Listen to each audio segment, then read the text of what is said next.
So, andito yung paulit-ulit na pagsusuyo or pakikipagsuyuan. And eto, talagang gumagawa pa rin ng paraan si Daniel, yan, na maayos ang lahat, no? Okay.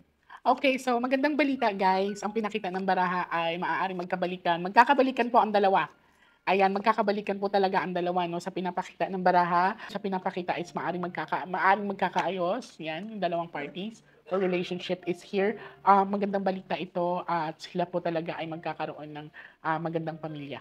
Catherine Bernardo at Daniel Padilla magkakabalikan ayon sa mga baraha ni Jay Costura. Good news para sa Katniel fans ang prediksyon ng kilalang tarot reader at binansagang Nostradamus ng social media na si Jay Costura. Sa kanyang vlog na inupload kahapon Miyerkules, Disyembre 6, pinagbigyan ni Jay ang request ng netizens na hulaan ang dahilan ng hiwalayan ng Katniel.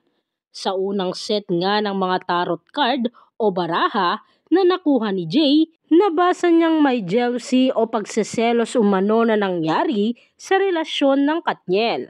Anya, so ang una-una is jealousy o pagseselos regarding the relationship.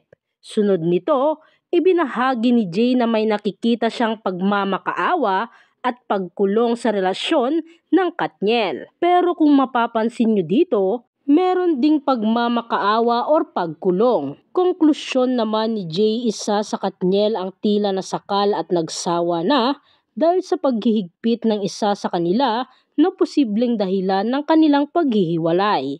Ani ni Jay. So isa sa mga reason kung bakit umabot sila sa ganitong relasyon is na fed up. Merong paghihigpit. Ito ay umabot sa parang nasakal ang isa sa kanila. Paglilinaw ni Jay, natural lang sa isang relasyon na merong pagseselos pero sa nakikita niya sa personality ni Daniel, ito raw ay tinatawag na overprotection. Samantala, nakita rin ni Jay sa mga baraha na may sangkot na ibang tao sa relasyon ng Katniel. Paliwanag ni Jay, posibleng na-attract sa iba si Daniel at ito raw ang dahilan ng pagseselos ni Catherine. Anya pa, yes, meron talagang pinakita dito na may involvement na nagkagusto sa iba or let us say na na-attract sa iba. So ang unang-unang nawawala dito ay iyong trust. Nagkaroon na pala sila ng parang hindi pagkakaunawaan because of this one. Maaring may nahuling mga text messages kasi ang malinaw kasi dito na ipinakita is like attraction of the others. So I can say since na merong lalaki dito, I can say talaga na may pinagselosan si Kat. Dagdag niya. Gayunpaman, sa kabila nito, sinabi ni Costura na may suyuan umano na magaganap sa Katniel. Positibo rin si Jay na may pag-asa pang magkabalikan ang Katniel.